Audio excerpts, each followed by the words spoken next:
incroyable. Le Sénat américain demande une enquête criminelle sur Goldman Sachs. Oui, je vais regarder. J'étais stupéfait.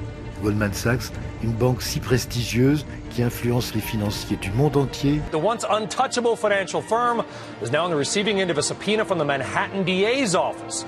The subpoena seeks information related to the recent report by the U.S. Senate on the firm's dealings before and after and during the financial crisis.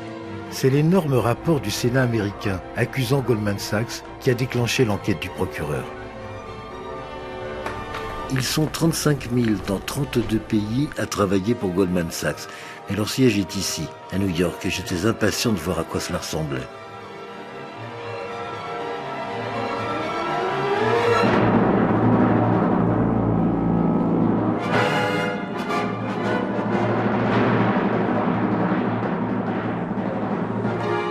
Pas un nom, pas une plaque, pas un signe, comme une société secrète.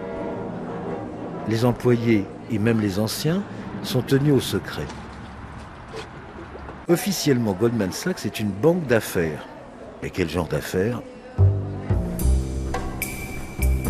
Depuis 2008, une foule d'articles de journaux accusent cette banque de s'être enrichie pendant la crise qu'elle a contribué à fabriquer. On les accuse aussi de trahir leurs clients et de manipuler le prix de tout ce qui se négocie sur la planète. Qu'y a-t-il de vrai dans ces accusations? À qui peuvent-elles profiter? Cette banque est-elle réellement plus puissante que les gouvernements? Il y a aussi de nombreux livres qui décrivent comment, en 30 ans, la banque a acquis cet immense pouvoir.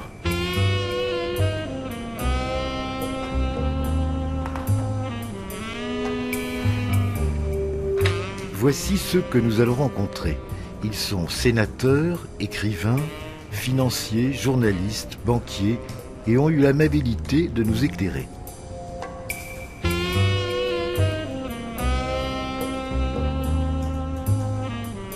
J'ai écrit au président de Goldman Sachs, Lloyd Bernstein, pour obtenir un entretien.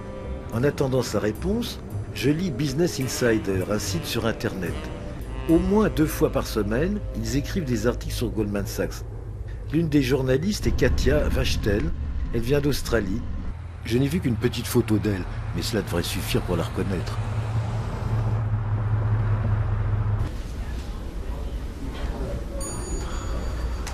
C'est gênant pour elle d'être filmée au bureau et nous allons dans un petit restaurant. J'espère que ça ne sera pas trop bruyant.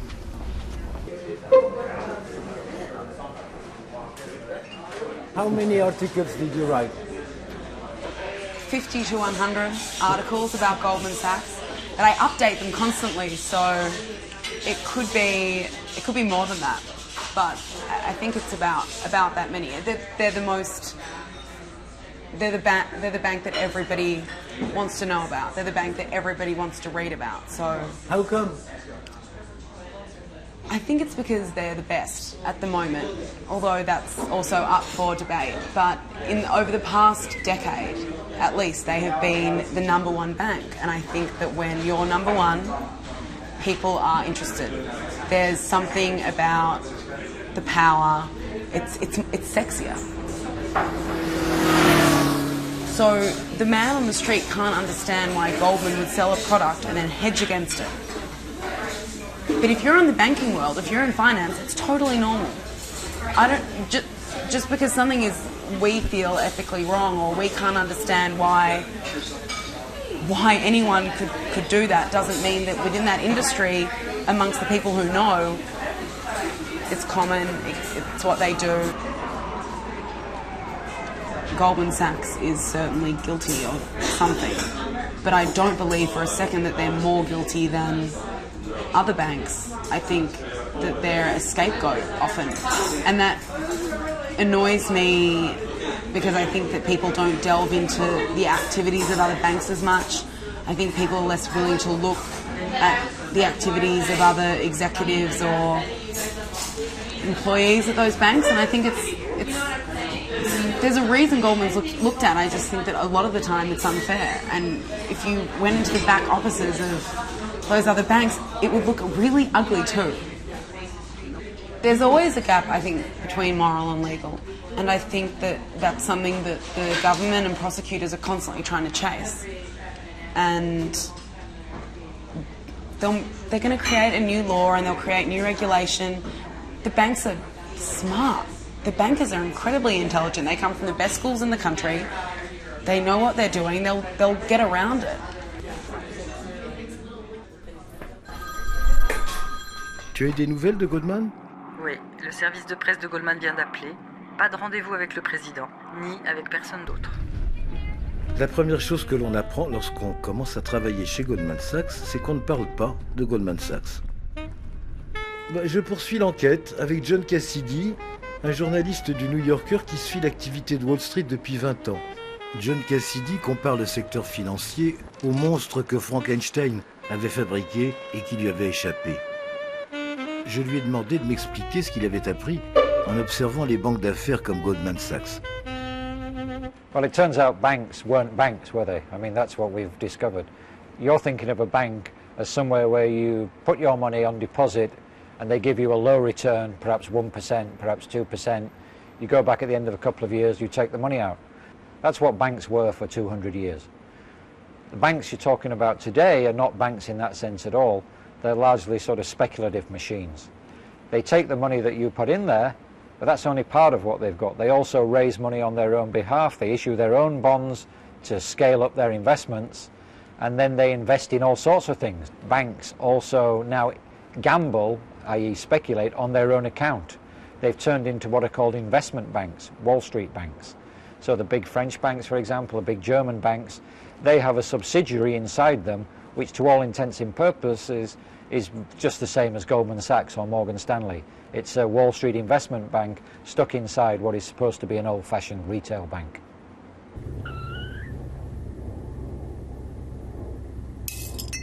People are particularly fascinated by Goldman because they're widely seen to be the sort of quintessential Wall Street firm.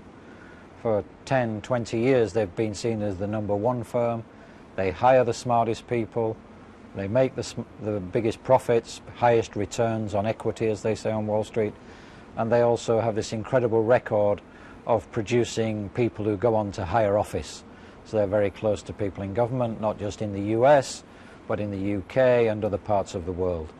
So Goldman Sachs for 10 or 20 years has been a source of envy to other people in the financial industry, and also invariably they get involved in whatever the big story of the day is. Whenever there's a big blow-up, you look around, Goldman, not always, but usually is involved some way or another. Depuis 80 ans, derrière chaque grande crise financière, on trouve toujours Goldman Sachs. Déjà en 1929, Goldman Sachs était à l'origine du krach boursier. Même Groucho Marx y avait perdu toutes ses économies. Aujourd'hui, Goldman stocke des milliers de tonnes d'aluminium et de zinc pour en faire monter les prix. Et d'après le Wall Street Journal, Goldman Sachs conseille à ses clients de parier sur l'écroulement financier de l'Europe. Tu as des nouvelles ? Oui, le service de presse de Goldman nous conseille de rencontrer Charles Ellis. Il a écrit un livre sur Goldman. Charles Ellis est un stratège de la finance et un grand admirateur de Goldman Sachs avec qui il collabore depuis très longtemps. C'est le seul qui ait accepté de défendre Goldman Sachs. Il a insisté pour nous recevoir au club des anciens de l'université de Yale. Sa femme est vice-présidente de cette université. C'est un genre de vieil hôtel avec une immense bibliothèque et un buffet délicieux. How come you love them so much? I have a great deal of respect for the people. I've worked with them personally for nearly 40 years as a consultant. And when you're in a consulting work, as I was in, you meet with the people away from the clients, backstage, or back in the kitchen, where real truth gets told. And over and over and over again, I watched how they made decisions about things that they really had to do well, and how beautifully they built up a fabulously talented, wonderfully capable organization. Do I think they've always been perfect? Certainly not. Do I think they have made small mistakes? Almost every day. Do I think they've made big mistakes? Yes. Almost every 25 years they make another huge mistake. Are they really a terrific organization? Even so? Yes. And would I be proud to have one of my children working there? Yes. And would I like it if I had gone to work there? Yes, I'd be very proud. It's amazing if you go back 10 years ago and you were to say anything negative about Goldman Sachs, people would shake their heads and say, you must be crazy. Everything about Goldman Sachs is just wonderful. Today, if you say anything good about Goldman Sachs, they shake their heads. They say, you must be crazy. I thought everything about Goldman Sachs was terrible. It's the same firm. Modest changes in size, yes. Some interesting changes in the business activities they do, yes. Some changes in some of the key people, of course. But is it basically the same firm? Absolutely. Enfin, un ancien de Goldman Sachs vient d'accepter de nous rencontrer. Il a créé sur Internet un site qui s'appelle Naked Capitalism, le capitalisme mis à nu. C'est Yves Smith.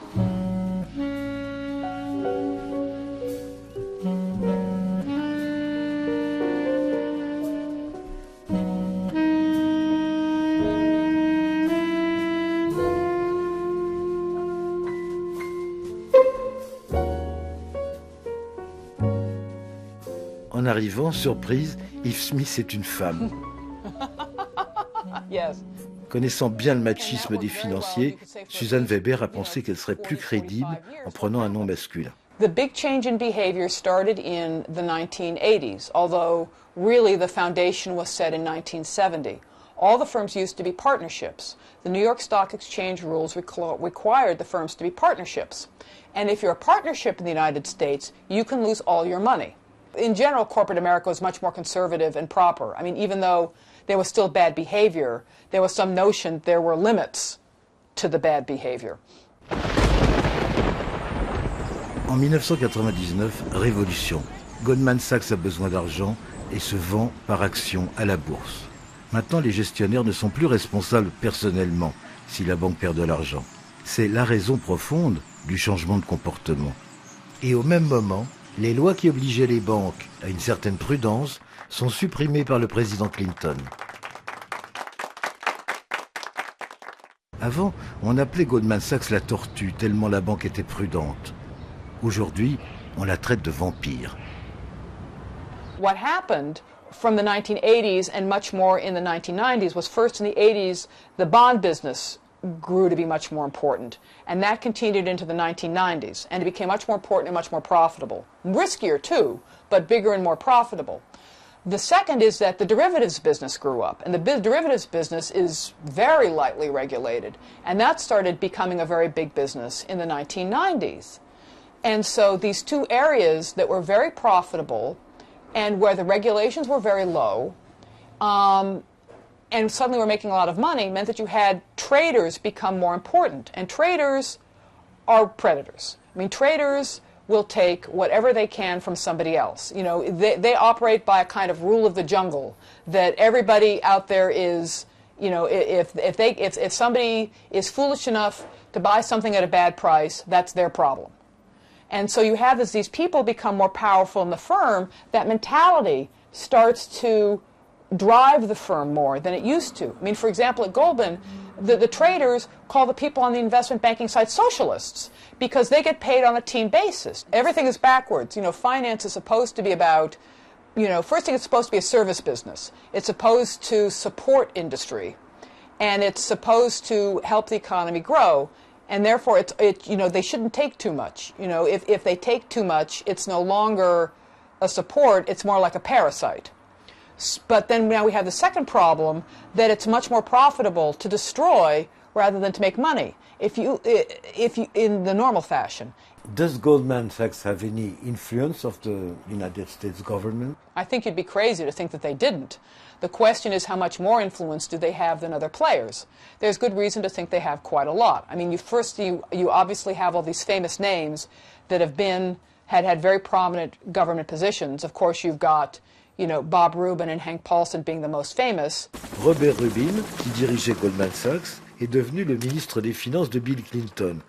Son successeur, Henry Paulson, a suivi le même trajet quand George W. Bush est devenu le président.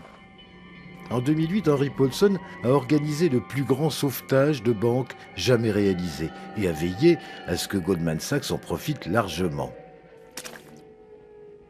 À l'arrivée de Barack Obama, de nombreux dirigeants de Goldman entrent à la Maison-Blanche et au gouvernement. Et lorsque certains deviennent les gendarmes des marchés, ça revient à nommer un renard pour protéger le poulailler. Et en sens inverse, on voit des ministres, des procureurs devenir des employés de Goldman Sachs. Leur état d'esprit s'étend sur la planète tout entière. Ils sont des centaines à occuper des postes clés. Le gouverneur de la Banque du Canada, le ministre du Commerce du Nigeria, un des dirigeants de la Banque d'Angleterre, tous viennent de Goldman. Et le nouveau président de la Banque Centrale Européenne, Mario Draghi, est lui un ancien vice-président de Goldman Sachs Europe.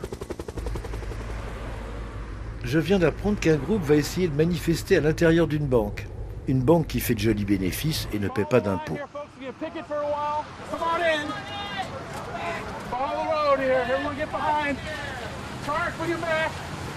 La seule télévision présente, c'est la télévision russe. Les Russes adorent quand il y a un problème en Amérique.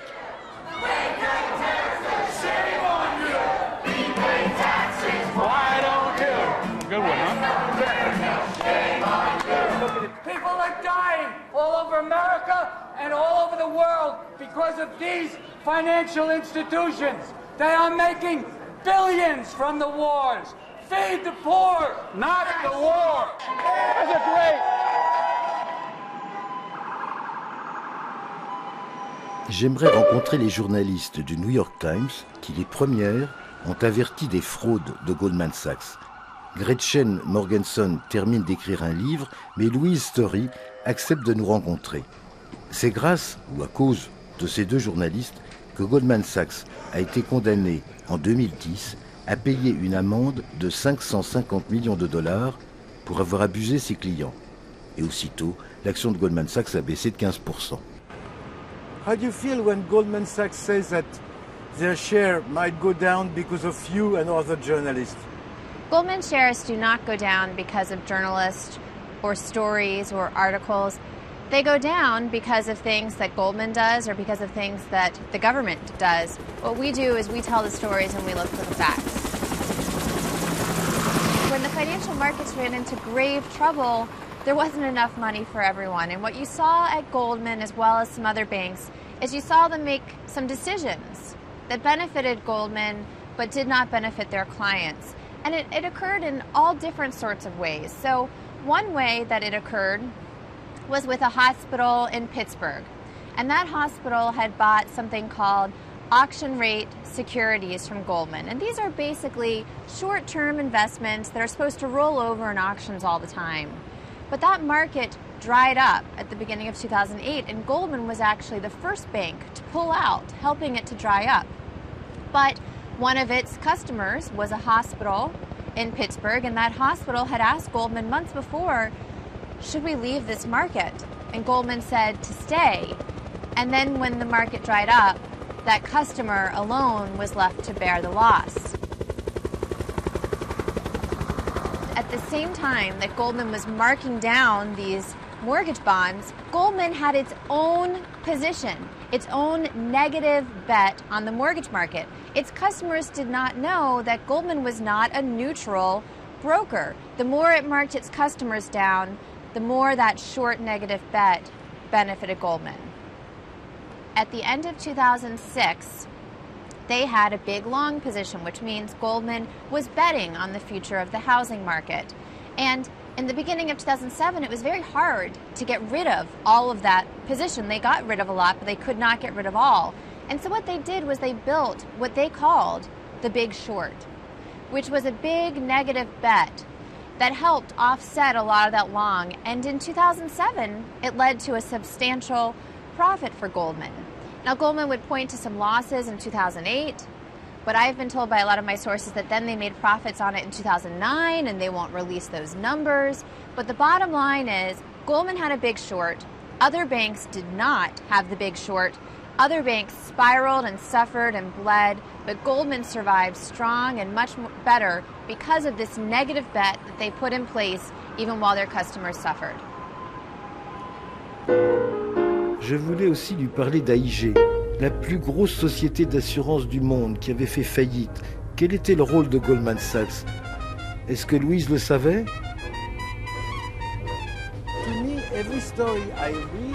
AIG a l'air d'avoir été une marionnette manipulée par Goldman Sachs. Well, AIG got itself into all these very complex insurance deals with a lot of big banks, including Goldman Sachs. And what AIG gave them was insurance policies, essentially, that said, if those mortgage securities decrease in value, we, AIG, will pay you. Just like, if your house burns down, the insurance company might pay for it. So these were insurance policies on financial instruments.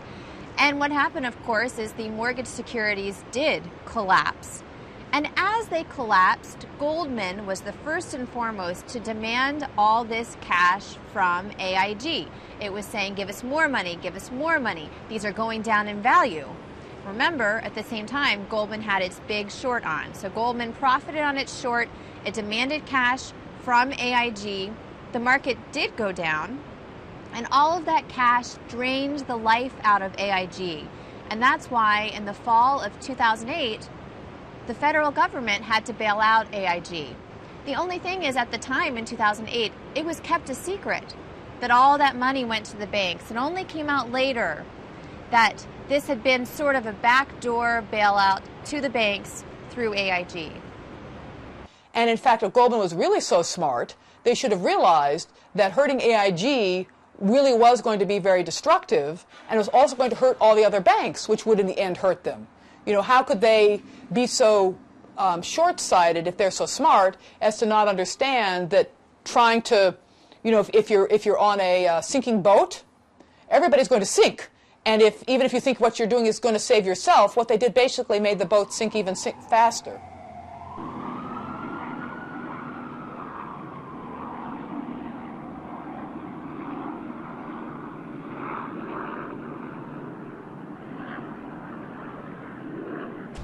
Revenons au pari sur l'effondrement du marché immobilier.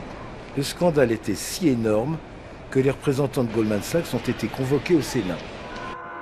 Edward Kaufman faisait partie de la commission qui a interrogé publiquement les banquiers. Il est l'un des rares sénateurs à ne pas avoir pris l'argent de Goldman Sachs pour financer sa campagne électorale. Aujourd'hui, il est choqué qu'aucun banquier ne soit allé en prison. We had Goldman Sachs, Lloyd Blankfein, a number of the top people in Goldman Sachs came and testified and told a very hard-to-believe story. That wasn't an indication you want to get out of that business?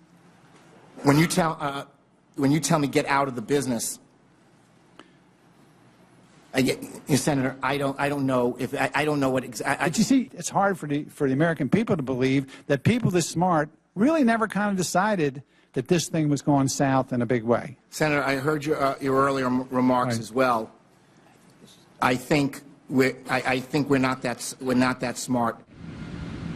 Never once he said Goldman Sachs decided and announced and put together an investment strategy based on the fact that the housing market was failing.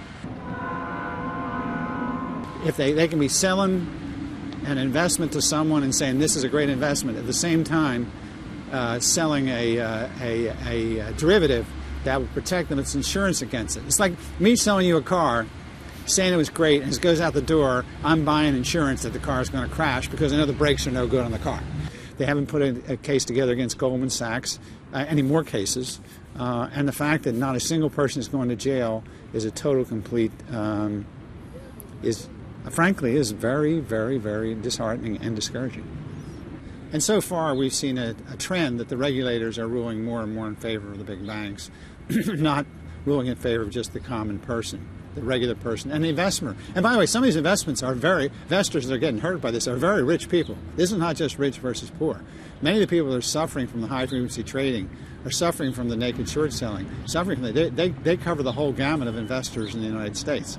So it isn't just the rich versus the poor. It basically is the big banks versus everybody else. One of the things that happened in the United States was after September 11th, we moved a whole lot of our FBI agents off of financial fraud into terrorism, which we should have done. It was the right thing to do. But we should have filled in those FBI spots, and we didn't.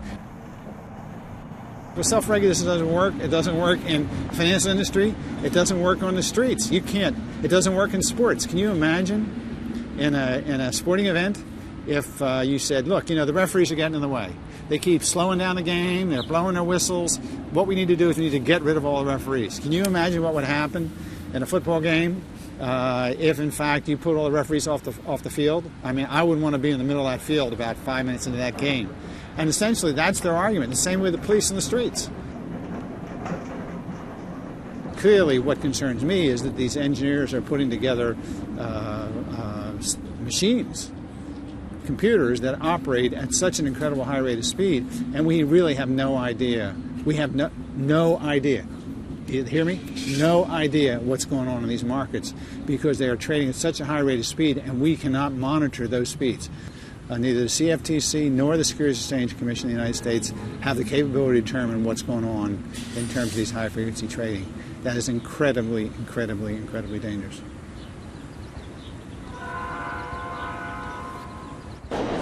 Seuls 20% des échanges sont traités par la bourse de New York, qui va fermer dans quelques années.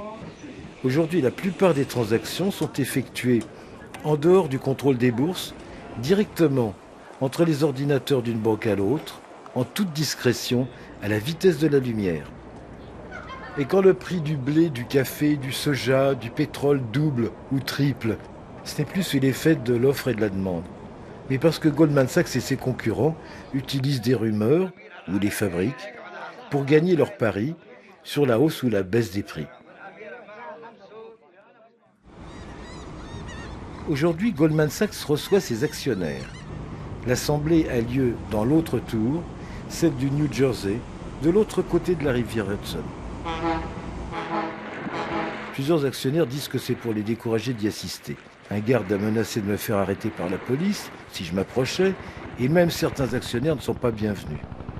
The Jersey City Police, where this meeting is taking place, called our organization and said that our names were on a list that had been given to them by Goldman Sachs as potential troublemakers at their annual meeting. Goldman Sachs, pay your tax. Don't bounce budget on the people's backs. Goldman Sachs, pay your tax. Don't bounce budget on the people's backs. Goldman Sachs, pay your tax. Don't bounce budget on the people's backs. À la sortie, nous rencontrons une des actionnaires qui gère l'argent de nombreuses communautés religieuses.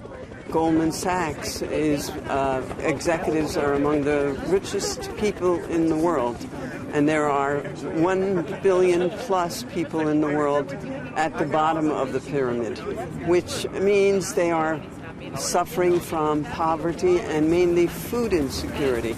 And because Goldman Sachs is at the heart of the financial, economic, and speculative communities, we believe that that is truly affecting our global community in a way that is not sustainable. So we are looking that executive compensation can be seriously addressed and our global community can become more sustainable. Je comprends qu'elle soit déçue. En 2010, le bénéfice de Goldman Sachs a diminué de 37%, pendant que le salaire des 5 premiers dirigeants était multiplié par 3. Il existe sur Internet un site qui signale les articles et les émissions de télévision critiques à l'encontre de Goldman Sachs. Je me demandais qui s'en occupait et j'ai décidé d'aller en Floride pour faire la connaissance de Larry Rubinoff. Larry a dirigé une agence de crédit immobilier pendant 20 ans, jusqu'à l'écroulement du marché. Aujourd'hui, il s'occupe activement de mettre à jour ce site. Goldman Sachs a tenté de le faire interdire, mais la justice a décidé que, puisque Larry n'en tire aucun profit financier, il est libre de continuer.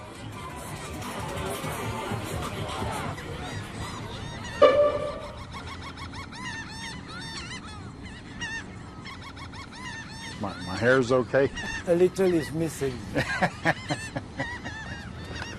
What is your motivation? My involvement stems from my anger of what the banking system did to create the economic crisis, the global economic crisis, hurting literally millions and millions of people, primarily middle-class people. purely out of greed, they motivated themselves to take advantage of little people. Goldman Sachs, did they suffer from this subprime problem? Goldman Sachs didn't suffer at all. Goldman Sachs has had its best years since the mortgage meltdown and since the worldwide economic crisis. Goldman Sachs has come out on top. They knew the mortgages would fail. They never told anyone. They were very instrumental in this crisis that the entire world has gone through. They paid rating agencies to give false ratings on these issues that led investors to believe they were safe. Countries and entire nations, municipalities, unions, they duped everyone. After the very last Wall Street reform, do you expect some benefit? Absolutely none. Business is going on in Wall Street and with the banks as usual. Derivatives are still being sold and traded. Mortgage-backed securities are still being created and sold and traded. We just don't know what ratings are put on them, but they're doing as much now, if not more, than they were before. So I see absolutely no change.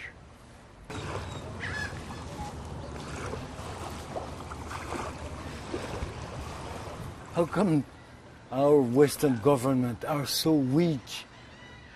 It's perhaps that Goldman Sachs and other banks and financial institutions have a great deal of power over the government. It's not that the government is so weak. It's possibly that those that control our finances and our money are a little bit stronger. There was a quote by a gentleman that created the concept of the central banking system, what we know here in this country as the Federal Reserve System. His name was Mayer Rothschild. He said, "Let me control the money of a nation, and I care not who makes its laws." If you think about that, it's a very profound statement. If the banks and Goldman Sachs can control all the money, they can pretty much control the governments and the laws within those governments. How come there are not more people revolting? I think people, especially in this country, have a fear. They have a fear of retribution. They become sheep. They're being led to the slaughter, and they don't believe, they truly don't believe in their hearts that they can fight against these institutions.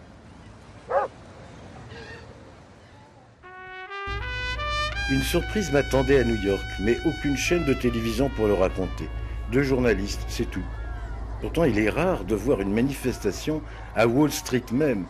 5 à 10 000 personnes sont venues très pacifiquement crier leur colère. Rien de précis à l'encontre de Goldman, mais juste contre les énormes banques en général et un concurrent de Goldman Sachs en particulier.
On m'a parlé d'un député européen.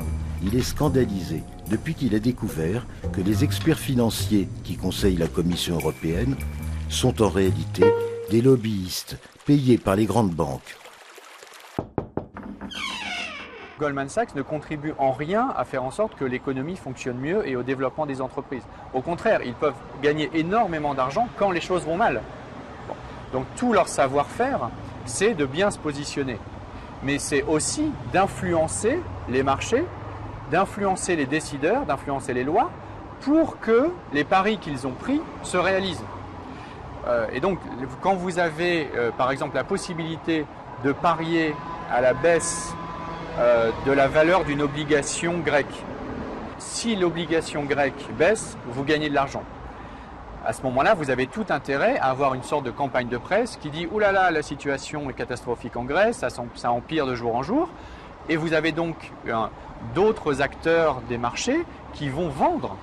Et si les gens vendent, le prix baisse, et c'est à ce moment-là que Goldman Sachs gagne, puisque Goldman Sachs a juste parié sur l'évolution du prix. Ils ont besoin d'opacité, ils ont besoin des paradis fiscaux, ils ont besoin du secret bancaire, ils ont besoin que les règles qui encadrent les transactions financières ne soient pas transparentes. Donc tous ces produits qui se créent depuis 20 ans, ce qu'on appelle pudiquement l'innovation financière, c'est ça qui est le ressort de l'augmentation du risque. Et alors, impudiquement, on devrait les appeler comment? Impudiquement, on devrait les appeler des bombes à retardement. Parce qu'on est en train de créer plus de risques que d'en supprimer.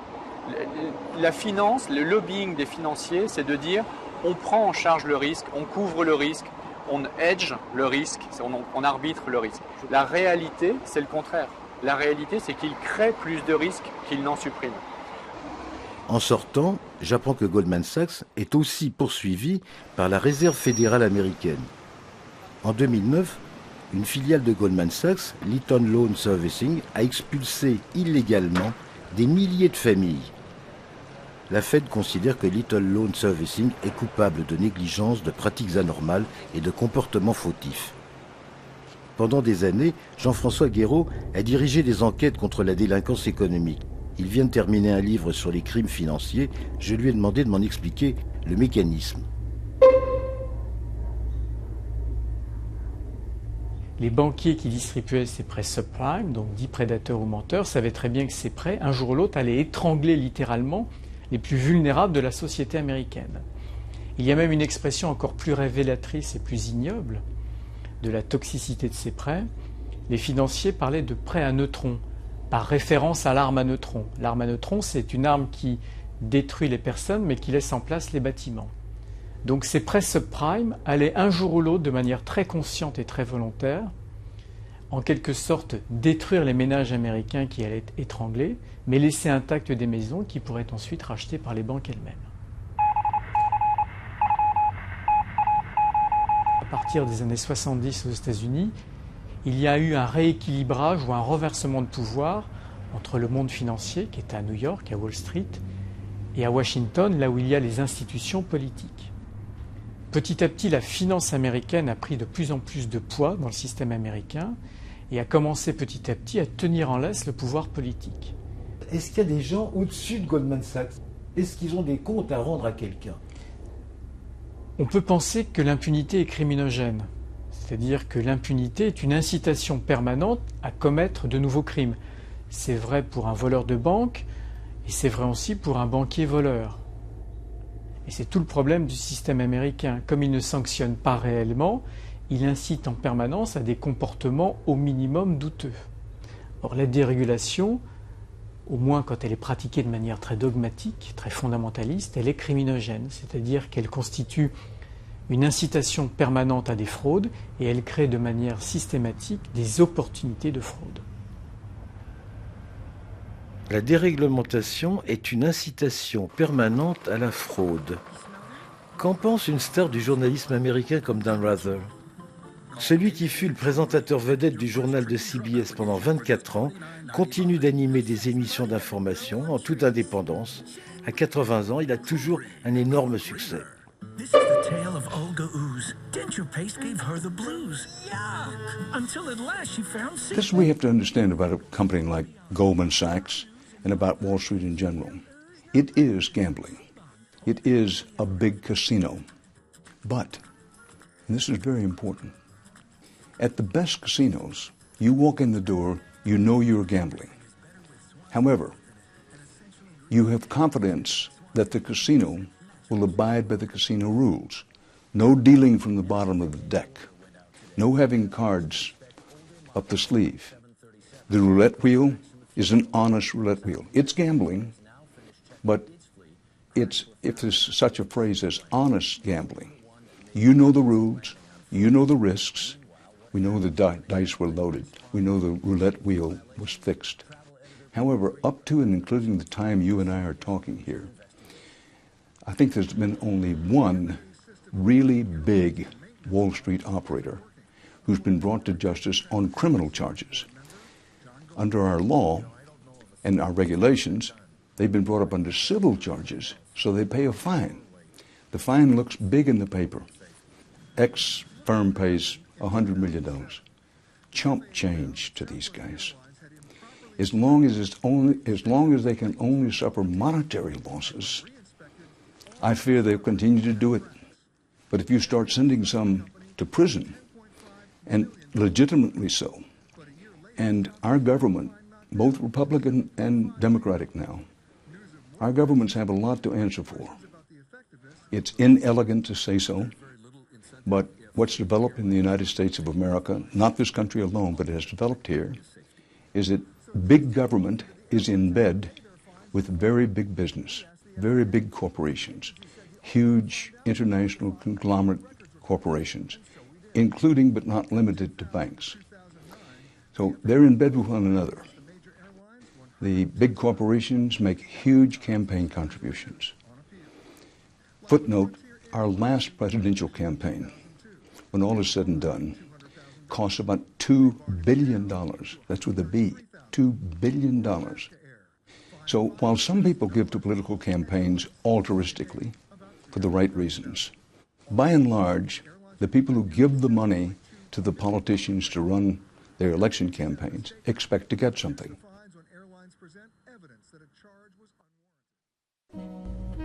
Sont-ils les maîtres du monde? Non, ils sont juste les meilleurs composants d'un explosif assez puissant pour faire imploser le système.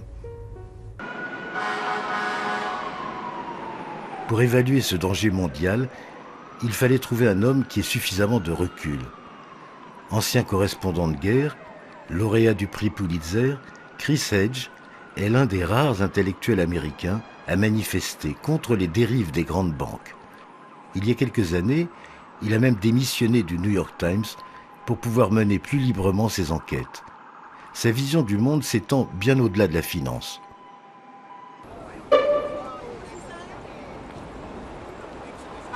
What is specific about Goldman Sachs? Because partners at Goldman Sachs are pushed out of the institution at a fairly young age.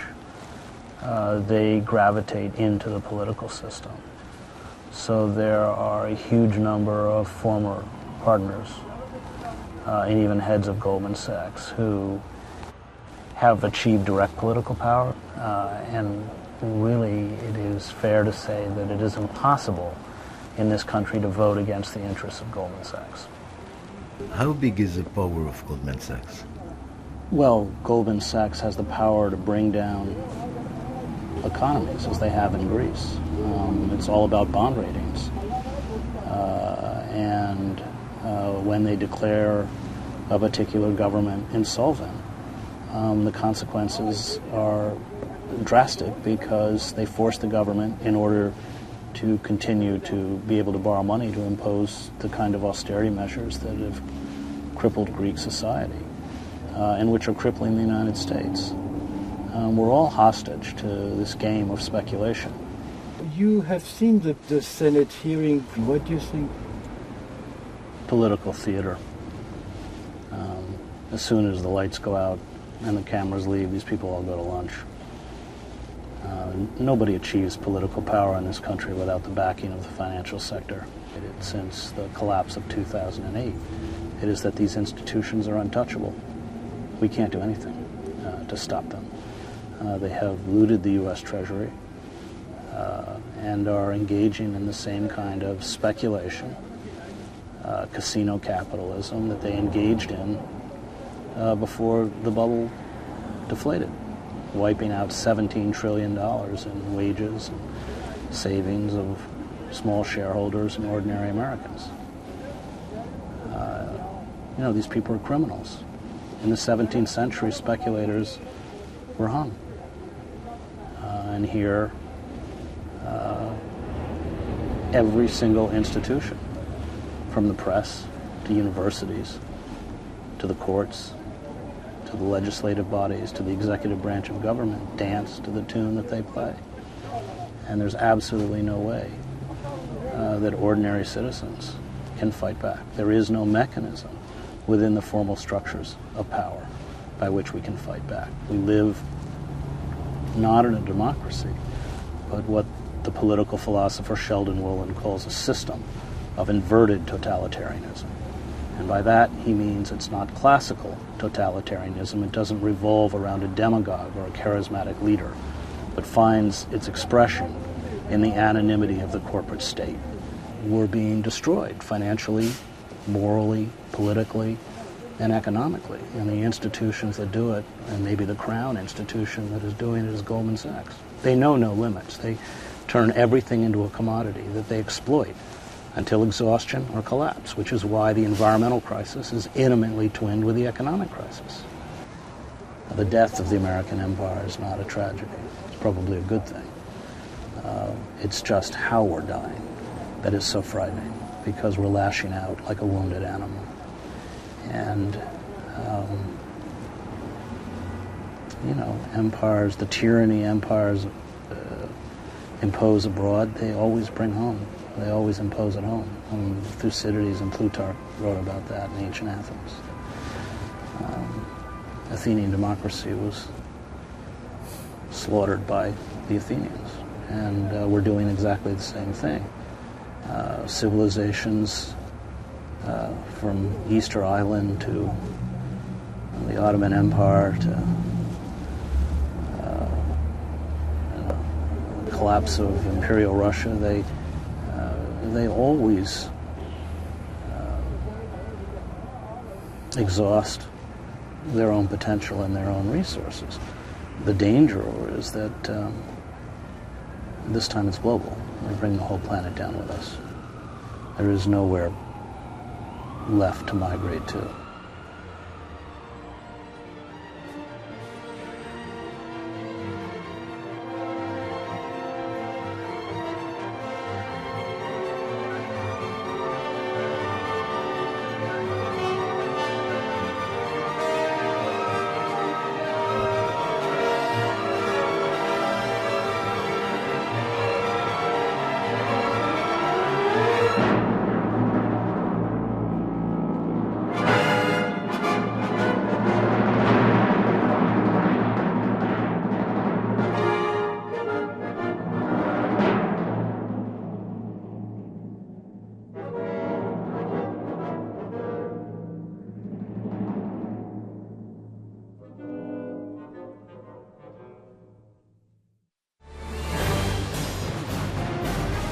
Teemalauantai viettää peli-iltaa. Mutta siinä vaiheessa, kun mä menin näyttää mun faijalle, tässä on nyt pelijulkaisusopimus. Faijallahan meinasi niinku leuka irrota. Siis onko tämä niinku ihan oikeata bisnestä? It's not a matter of lying. It's a matter of building an image. Kasetilla oleva ohjelma, ja sitten lähdetään se radiokanavan kautta sirinänä ja paukkeena. Ja ihmiset kotona nauhoittaa sitä kasetille. Lauantai-iltana Teemalla.